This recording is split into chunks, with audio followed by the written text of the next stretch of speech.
Hello students, so our next topic is stomata. देखिए students, stomata क्या होते हैं कि ये छोटे छोटे पोर्स होते हैं लीव्स पर। Stomata are the pores on the leaves that helps in exchange of gases.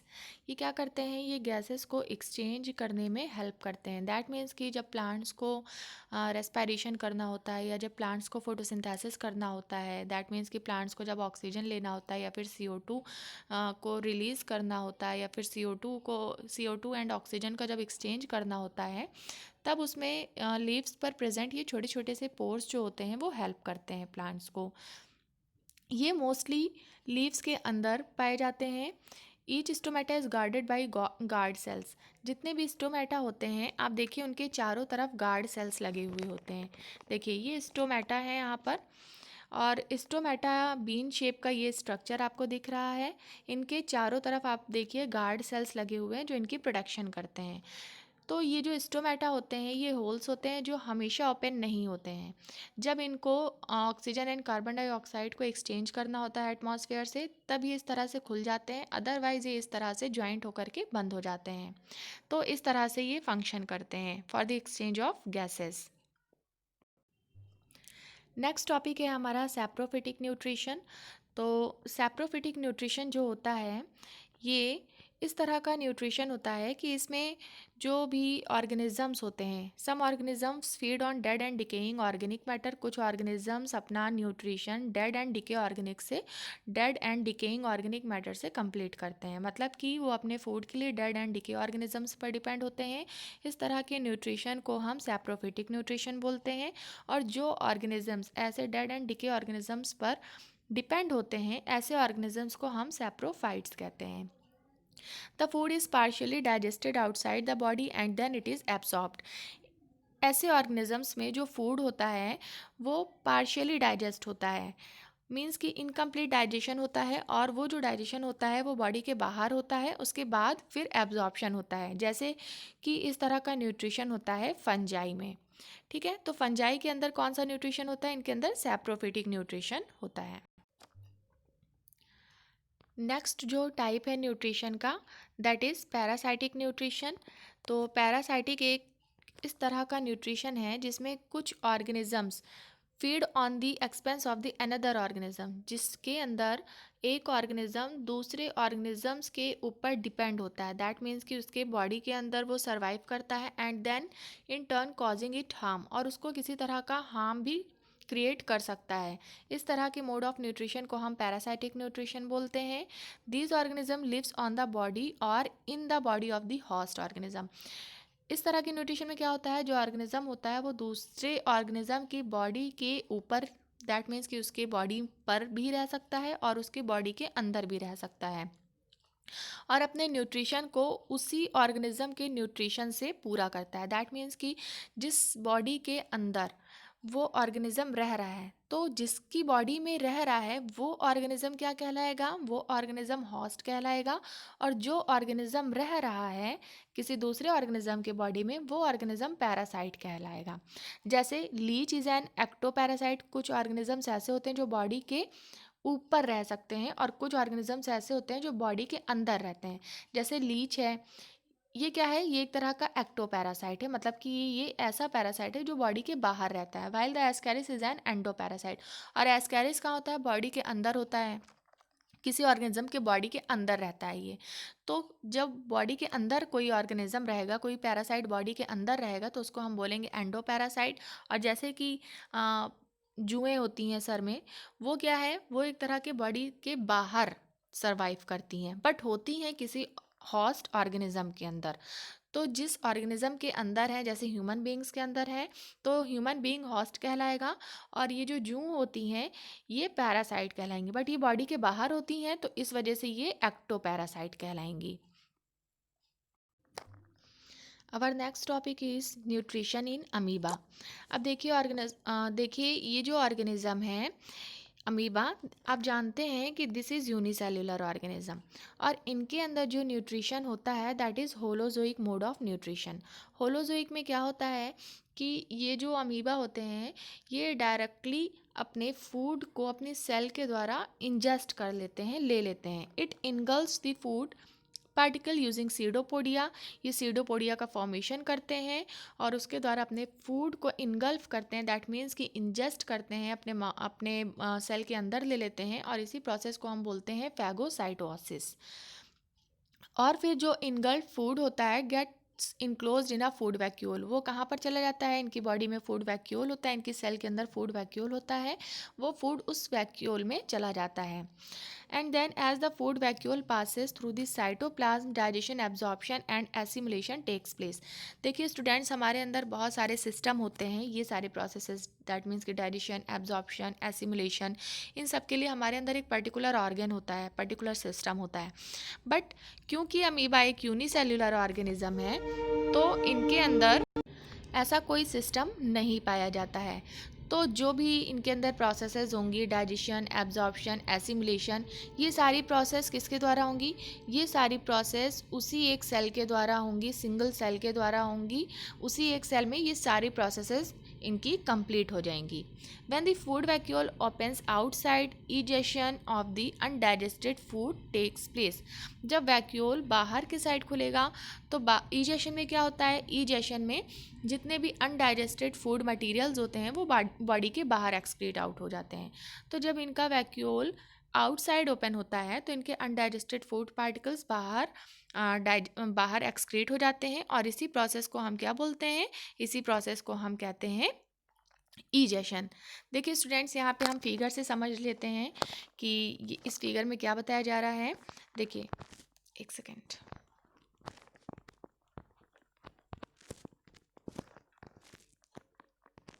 देखिए स्टूडेंट्स, ये एक अमीबा की बॉडी है, इसमें क्या है, न्यूक्लियस है, ठीक है। अब ये अमीबा क्या करता है, जैसे कि ये अमीबा है, ये अमीबा इस तरह से अपने बॉडी में सीडोपोडिया क्रिएट करता है, और यहाँ पे जैसे कि कोई यहाँ पे अगर फूड पार्टिकल रखा है, जैसे बैक्टीरिया है या कुछ भी है, तो ये क्या करता है, इस बैक्टीरिया के चारों तरफ एक कप लाइक स्ट्रक्चर बनाता है जिसको हम सीडोपोडिया बोलते हैं, और उसको चारों तरफ से, देखिए यहाँ पे चारों तरफ से उसने क्या किया है, उस बैक्टीरिया को इन्होंने चारों तरफ से घेर लिया है। तो इस तरह से बैक्टीरिया इनकी बॉडी के अंदर, देखिए यहाँ पर आ गया है, बैक्टीरिया बॉडी के अंदर चला गया है, और इसी प्रोसेस को हम लोग बोलते हैं फैगोसाइटोसिस। और ये जो बैक्टीरिया अब इनकी बॉडी के अंदर यहाँ पर आ चुका है। और देखिए ये जो लास्ट है, यहाँ पे आपको क्या बताया जा रहा है, लास्ट में स्टूडेंट्स देखिए यहाँ पे जो वेस्ट मटेरियल्स हैं उनका एक्सपल्जन हो रहा है, मतलब कि अनडाइजेस्टेड फूड मटेरियल्स बॉडी के बाहर थ्रोन आउट हो रहे हैं यहाँ पर। तो इस तरह से इनका इंजेक्शन हुआ, और उसने सीडोपोडिया की फॉर्मेशन से बैक्टीरिया को अपने बॉडी के अंदर ले लिया, और बॉडी के अंदर लेने के बाद digestion of food and absorption of nutrients, यहाँ पे डाइजेशन हो रहा है, और फिर जो उसने न्यूट्रिएंट लिया है, जो भी उसने फूड अपने अंदर इंजेस्ट किया है, उसका वहाँ पे एब्जॉर्प्शन, डाइजेशन हुआ, एंड देन एब्जॉर्प्शन हुआ। अब जो भी अनडाइजेस्टेड फूड है, ये लास्ट में उसका क्या हो रहा है, यहाँ पर एक्सपल्जन हो रहा है, मतलब कि एक्सक्रीशन हो रहा है लास्ट में। देखिए इसी तरह से आपका न्यूट्रिशन इन पैरामीशियम है, बट पैरामीशियम में आपको पढ़ना नहीं है, आपको ओनली अमीबा में पढ़ना था। नेक्स्ट आपका जो टॉपिक है that is nutrition in humans, that means कि हमारे अंदर किस तरह का न्यूट्रिशन होता है, ये आपको यहाँ से पढ़ना है। तो स्टूडेंट्स, आप सभी जानते हैं कि humans are omnivores, that means कि they can eat plant based food as well as animal based food. जो एनिमल एंड प्लांट दोनों के ऊपर डिपेंड होते हैं उनको हम ओमनिवोर्स बोलते हैं। Being more complex human have a very complicated nutrition system. जैसा कि मैंने आपको पहले बताया था कि हमारे बॉडी में किसी भी फंक्शन को करने के लिए सिर्फ एक दो सेल या टिश्यूज़ नहीं पाए जाते हैं, बल्कि पूरा का पूरा हमारे अंदर सिस्टम पाया जाता है। तो उसी तरह से डाइजेशन को कंप्लीट करने के लिए हमारे अंदर सिर्फ टिश्यूज़ या फिर सेल्स नहीं पाए जाते हैं, सिर्फ एक दो ऑर्गन नहीं पाए जाते, बल्कि बहुत सारे ऑर्गन के कॉम्बिनेशन से हमारे अंदर पूरा एक सिस्टम पाया जाता है, और डाइजेशन के लिए हमारे अंदर डाइजेस्टिव सिस्टम पाया जाता है।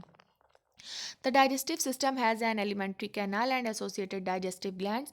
जो हमारा डाइजेस्टिव सिस्टम होता है उसमें एक एलिमेंट्री कैनाल होती है, और उस एलिमेंट्री कैनाल में ही हमारे बहुत सारे ऑर्गन्स होते हैं, कुछ डाइजेस्टिव ग्लैंड्स होते हैं जो कि एंजाइम्स को सेक्रेट करते हैं और डाइजेशन में हेल्प करते हैं, which together function to nourish the body. That means कि वो क्या करते हैं, बॉडी को नरिश करने का फंक्शन करते हैं।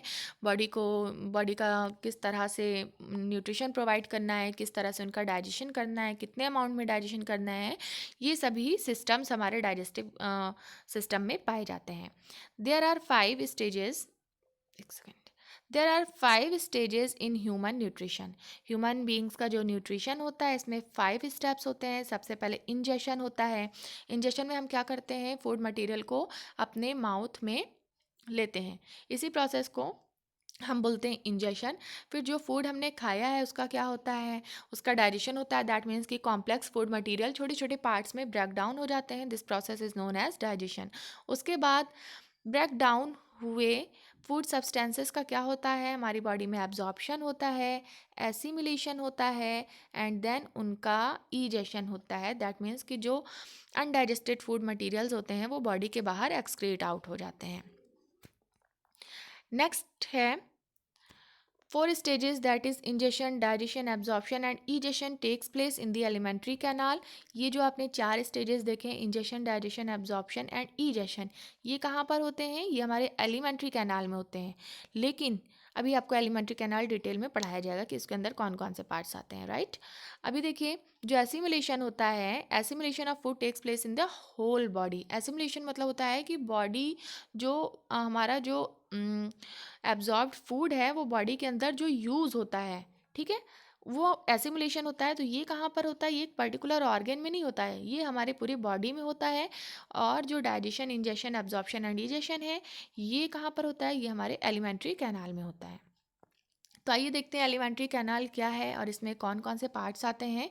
एलिमेंट्री कैनाल एक लॉन्ग ट्यूब है, ठीक है। It is a long tube of varying diameter, ठीक है, अलग अलग डायमीटर हो सकता है इसका। इट स्टार्ट्स, कहाँ से स्टार्ट होता है, ये हमारे माउथ, क्योंकि हम सबसे पहले जो फूड को इनटेक करते हैं कहाँ पर करते हैं, माउथ, ठीक है।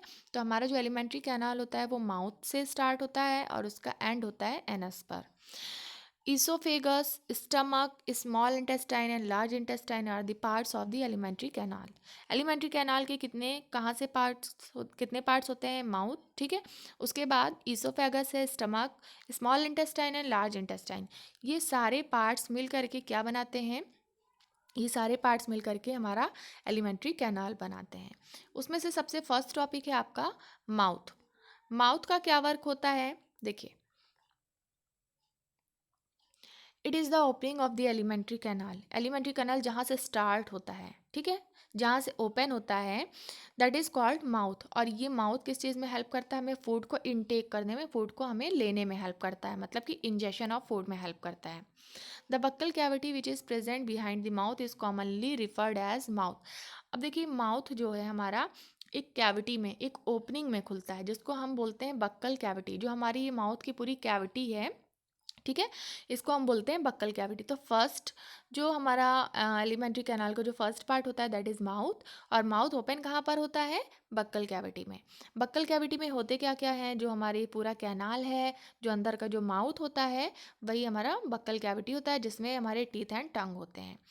The set of teeth helps in the mastication of food. Teeth क्या करता है, हमें फूड को मैस्टिकेट करने में, यानी कि छोटे छोटे टुकड़ों में च्यू करने में और छोटे छोटे टुकड़ों में काटने में हेल्प करता है। और टंग के ऊपर हमारे कुछ टेस्ट बड्स प्रेजेंट होते हैं जो कि हमें फूड को टेस्ट करने में हेल्प करते हैं। और वहीं पर हमारे माउथ में कुछ सिलेवरी ग्लैंड्स प्रेजेंट होते हैं। The salivary glands open also into the buccal cavity, ठीक है। एंड प्योर सलाइवा, उसमें से क्या सेक्रेट होता है, सलाइवा सेक्रेट होता है, which initiates the process of digestion. जब हम खाने को, न्यूट्रिशन को जब माउथ में रखते हैं बक्कल कैविटी में, तो वहाँ पे जो सलाइवरी ग्लैंड होता है वो सलाइवा सेक्रेट करता है। और ये सलाइवा जब हमारे फूड के साथ मिक्स होता है तो वहीं से डाइजेशन की प्रोसेस स्टार्ट हो जाती है, राइट। तो यहाँ से आपको पता चला कि हमारे हमारे बॉडी में डाइजेशन की प्रोसेस कहाँ से स्टार्ट होती है। तो हमारे बॉडी में डाइजेशन की प्रोसेस माउथ से ही स्टार्ट हो जाती है, राइट। तो कब स्टार्ट होती है, जब हमारे फूड से सलाइवा मिक्सअप होते हैं, उसी टाइम हमारे माउथ में डाइजेशन की प्रोसेस स्टार्ट हो जाती है। So our next topic students is teeth. तो टीथ आप सभी जानते हो कि हमारे बक्कल कैविटी में प्रेजेंट होता है टीथ, जो कि फूड को च्यू करने में, मैस्टिकेशन करने में हेल्प करता है। And these are the hardest structure present in the buccal cavity, ठीक है। हार्ड स्ट्रक्चर होते हैं ये, और ये फूड को कट करने में, शेयर करने में, मैस्टिकेट करने में हमें हेल्प करते हैं। Vertical section of tooth shows 4 layers. अगर हम उसका एक वर्टिकल सेक्शन, अगर हम टूथ को देखेंगे कि उसमें कितने पार्ट्स, कितने लेयर्स होते हैं, कितने लेयर से मिलकर के हमारा टीथ बना है, तो उसमें मेनली 4 लेयर्स होते हैं। Firstly is animal, second one is dentine, third one is cement and the fourth one is pulp, ठीक है, डेंटल पल्प जिसे हम बोलते हैं। तो ये 4 लेयर्स होती हैं मेनली। एनिमल सबसे बाहर की लेयर होती है, शाइनी, जो हमें बाहर से जो लेयर दिखती है, जो शाइन करती है, यही लेयर क्या होती है, एनिमल होती है। और यही सबसे हार्डेस्ट पार्ट होती है टीथ का। ये क्वेश्चन एग्जाम में पूछा जाता है, ठीक है। तो हार्डेस्ट पार्ट जो है टीथ का, दैट इज इनेमल। नेक्स्ट है dentine makes the bulk of the tooth and contain 70% inorganic salt. देखिए, जो डेंटाइन है, मतलब कि जो टीथ है, dentine makes the bulk of the tooth. और जो डेंटाइन है, जो सेकंड है पार्ट, ये क्या है, इसके अंदर 70% इनऑर्गेनिक सॉल्ट्स होते हैं। मतलब कि इसका जो फॉर्मेशन होता है, ये ज़्यादातर सॉल्ट से मिलकर के ये बने हुए होते हैं। और जो cement is present at the lining of the tooth at the bony socket. और ये कहाँ पे होते हैं, नीचे के साइड, जहाँ पे हमारी पूरा बोनी सॉकेट होता है, बोन्स की जो सॉकेट होती है, वो नीचे का जो पार्ट होता है, दैट इज़ कॉल्ड सीमेंट। और ये जो पल्प होता है, ये सेंट्रल पार्ट होता है, बीच का पार्ट होता है, सॉफ्ट पार्ट होता है टूथ का। And contains nerve endings, blood and lymph vessels. इनके अंदर कुछ ब्लड वेसल्स होती हैं, ठीक है। और साथ ही साथ कुछ कनेक्टिव टिश्यूज़ भी होती हैं, और साथ ही साथ इनके अंदर ब्लड भी प्रेजेंट होता है। तो ये आप बोल सकते हो कि हमारे टीथ का ये सेंसिटिव पार्ट होता है। और ह्यूमन बींग्स में अगर टाइप्स की बात किया जाए, तो there are 4 types of teeth: incisor, canine, molar and premolars, ठीक है। ये 4 तरह के टीथ होते हैं। इसी से आपका डेंटल फार्मूला भी बनता है, जो कि अभी आगे आपको बताया जाएगा। डेंटल फार्मूला अक्सर एग्जाम में पूछा जाता है। अगर डेंटल फार्मूले की बात करें, तो इसका एक फार्मूला होता है 2 1 2 3, ठीक है। 2 1 2 3 इंटू 2, ठीक है।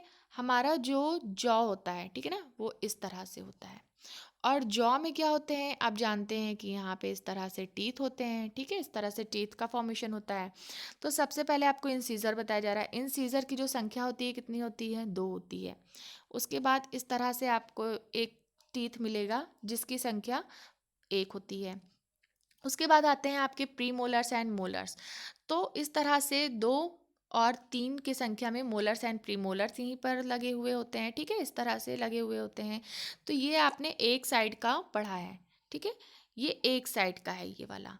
इसी तरह से आपके इस साइड भी पाए जाएंगे, और इसी तरह से आपके ऊपर वाले जॉ में भी पाए जाएंगे। तो उससे हम क्या कर देते हैं, उसके लिए हम 2 से मल्टीप्लाई कर देते हैं। तो ये है हमारा डेंटिशन। इस तरह से जो हमारे बक्कल कैविटी में टीथ का जो अरेंजमेंट होता है, दैट इज़ कॉल्ड डेंटिशन।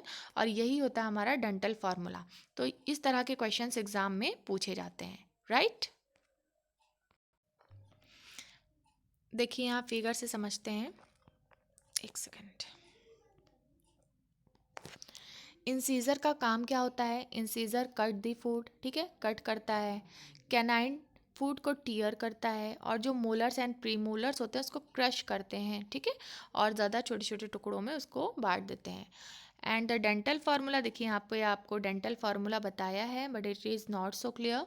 जो भी मैंने आपको बताया है, उस डेंटल फार्मूले को आप लर्न करेंगे और उसी का यूज़ करेंगे आगे, ठीक है। देखिए, यहाँ पे स्ट्रक्चर आपको दिया है। This is the structure of your tooth. ये जो बाहर का सबसे पार्ट है, hardest part, that is enamel. उसके नीचे आपका डेंटिन पाया जाता है, ठीक है। और ये आप जानते हो कि हमारे साइड साइड में क्या होती हैं, गम्स होते हैं, ठीक है, जिसे हम मसूड़े बोलते हैं। और इसी गम्स के अंदर ये एक सॉकेट लाइक स्ट्रक्चर बनाता है, जिसके अंदर हमारे जो टूथ होते हैं वो फिट होते हैं, ठीक है। तो ये साइड साइड में गम्स होती हैं, और गम्स के नीचे क्या होता है, बोन्स होती हैं। और ये जो पल्प है, it is the sensitive part of our tooth, right. तो ये हमारे पूरे टीथ का स्ट्रक्चर है। सो स्टूडेंट्स, इतना आप स्टडी करिए, ठीक है। अगर किसी तरह की कोई प्रॉब्लम हो तो आप मुझसे कमेंट में पूछ सकते हैं। Okay, goodbye, take care.